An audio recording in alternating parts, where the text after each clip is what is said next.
নমস্কার বন্ধুরা, আমি মাম্পি আজকে আবারও আপনাদের সামনে নিয়ে এসেছি একটি দেশি মুরগির মাংসের রান্না। যতই গরম পড়ুক, সানডে একটু মাংস ছাড়া কিন্তু বাঙালির অন্তত জমে না। তাই জন্য আজকে আমি একটু দেশি মুরগি আনিয়ে নিয়েছি, আর সেই মাংসটাই আমি কিভাবে বানাচ্ছি আপনারা প্রথম থেকে শেষ পর্যন্ত দেখতে থাকুন। আর যদি ভালো লাগে তাহলে অবশ্যই কিন্তু আমার চ্যানেলটিকে সাবস্ক্রাইব করতে ভুলবেন না। তাহলে চলুন শুরু করছি আজকের এই দেশি মুরগির রান্না। আমি পেঁয়াজটা ভাজতে দিয়ে দিয়েছি।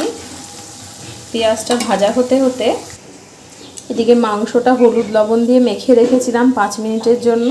এবারে এর ভেতরে দিয়ে দেবো আমি কাগজি লেবুর রস। একটা গোটা পরিমাণ কাগজি লেবু আমি দিয়ে দিচ্ছি।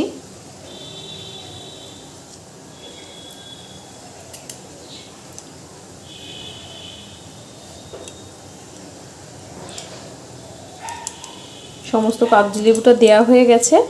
আর এর ভেতরে এবারে দেব 1 চামচ মতো কাশ্মীরি রেড চিলি, 1/2 চামচ মতো রেড চিলি পাউডার,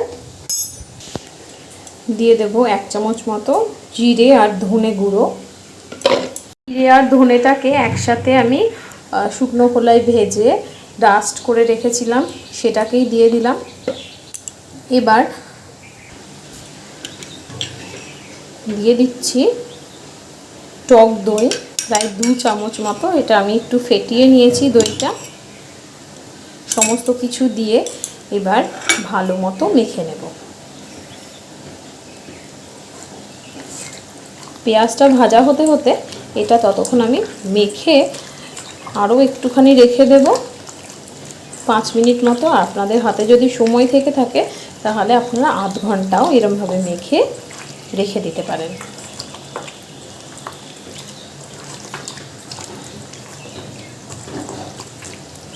সমস্তটা মাখা হয়ে গেছে। এবারে এটাকে আমি কিছুক্ষণের জন্য রেখে দিচ্ছি, যতক্ষণ না আমার পেঁয়াজটা ভাজা হয়ে যাচ্ছে। কিছুক্ষণ পর দেখুন পেঁয়াজটা কিন্তু আমার লালচে করে ভাজা হয়ে গেছে। এই সময় এর ভেতরে আমি দিয়ে দিচ্ছি ম্যারিনেট করে রাখা মাংসটা।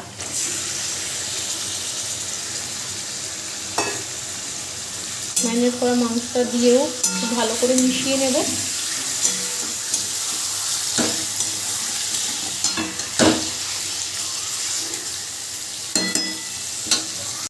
দিয়ে দেব যে বাটিটা আমি ম্যারিনেট করে রেখেছিলাম সেই বাটি ধোয়া জল। এবারে সমস্তটা একটু পেঁয়াজের সাথে ভাজা ভাজা করে নিতে হবে। আর এই সময় গ্যাসের ফ্লেমটা আমি জোরেই দিয়ে রাখবো, আর একটা ঢাকনার সাহায্যে আমি ঢেকে রাখবো। একটা ঢাকনা দিয়ে ঢেকে দিলাম। ঢেকে দিয়ে কিছুক্ষণের জন্য মাংসটা হতে দেব। আর এই সময়তে মাংসের জন্য মশলাটা আমি রেডি করে নেব। মাংসের জন্য মশলাটা রেডি করে নিয়েছি এখানে আদা আর রসুন, সাথে দিয়ে দিচ্ছি 2টো কাঁচা লঙ্কা। একটু লালচে হয়ে গেছে সেরকম ধরনের কাঁচা লঙ্কা দিয়েছি আমি। এটাকে এবার মিক্সির ভেতর ভালো করে পেস্ট বানিয়ে নেব। একটা আদা রসুন আর কাঁচা লঙ্কার পেস্টটাও আমি বানিয়ে নিয়েছি। এবারে মাংসের ঢাকনাটা খুলবো, খুলে একটু নেড়ে দেব। নেড়ে দেওয়ার পরে কিন্তু আমি এই যে মশলার পেস্টটা বানিয়েছি সেটা এর ভিতরে দিয়ে দেব।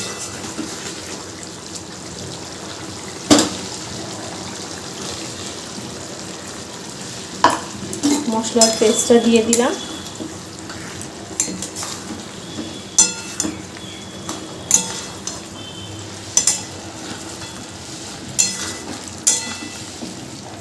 খুব ভালো করে মিশিয়ে নিয়েছি। আর দিয়ে দেব মিক্সির বাটি ধোয়া আর অল্প করে জল দিয়ে দিচ্ছি। মিক্সির বাটি ধোয়া জলটা দিয়ে আবারও নেড়ে দিয়ে কিছুক্ষণের জন্য আবার ঢেকে রাখবো। কিছুক্ষণ পর আবার ঢাকনাটা খুলে আবারও একটু নেড়ে দেব। আর এই সময় এখানে আমি অ্যাড করব খুব সামান্য একটু হলুদ। যেহেতু প্রথমে আমি একদম কম হলুদ দিয়েছিলাম, সেই জন্য একদম অল্প একটু হলুদ গুঁড়ো আর সাথে দিয়ে দেবো একটু লবণ। লবণটাও কিন্তু আমি একদমই অল্প দিয়েছিলাম, সেজন্য অল্প লবণ দিয়ে দিলাম। লবণ আর হলুদ দিয়ে মাংসটাকে আবারও খুব ভালো করে মিশিয়ে নেব। আর এভাবেই ঢেকে ঢেকে কিছুক্ষণের জন্য আমি আবারও ঢাকনাটা খুলব। ঢাকনাটা খুলে মাংসটা আবার একটু নেড়ে দেব।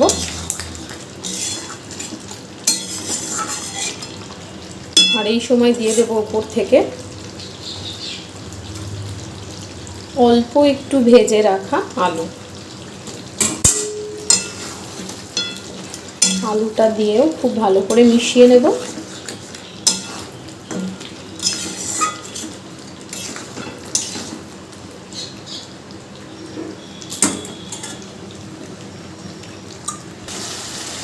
উপর থেকে আরও দিয়ে দেবো আমি সামান্য একটু চিনি।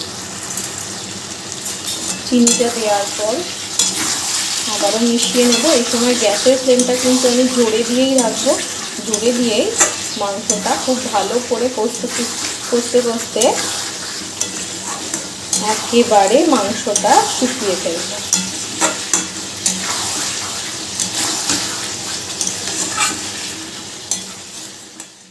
হয়ে গেছে, একদম শুকনো শুকনো হয়ে গেছে। এই অবস্থায় আমি দিয়ে দেবো এর ভিতরে জল। এবারে জলটা আমি দিয়ে দেবো। একটু গরম করে রেখেছিলাম জলটা, সেই গরম করা জলটা মাংসের ভেতর দিয়ে দিলাম। গরম জলটা দেওয়ার পর খুব ভালো করে মিশিয়ে নেব।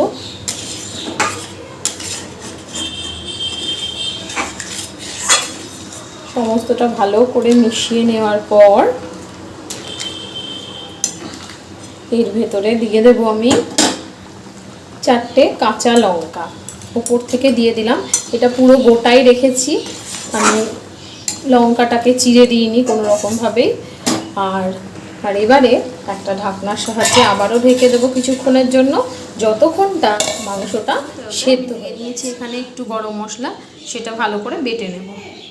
মাংসটা খুব ভালো করে ফুটিয়ে নিয়েছি। এবারে মাংসের ভেতর দিয়ে দেব গরম মশলা বাটাটা। মাংসটা খুব ভালো সেদ্ধ হয়ে গেছে, বেশ কিছুক্ষণ আমি সেদ্ধ করে নিয়েছিলাম। আর গরম মশলাটা দিয়ে কিন্তু গ্যাসের ফ্লেমটা আমি বন্ধ করে দেব। তাহলে বন্ধুরা, কীরকম লাগলো আমার এই দেশি মুরগির রান্নাটা অবশ্যই কিন্তু আমাকে কমেন্ট করে জানাবেন। আর যদি ভালো লেগে থাকে আমার রান্না, তাহলে অবশ্যই আমার চ্যানেলটিকে সাবস্ক্রাইব করে দেবেন এবং পাশে থাকা বেল আইকনটি প্রেস করে দেবেন নতুন নতুন রান্নার নোটিফিকেশন সবার আগে আপনার কাছে পৌঁছে যাওয়ার জন্য। তাহলে আজকের মতো টাটা, দেখা হচ্ছে নতুন কোনো রেসিপি নিয়ে।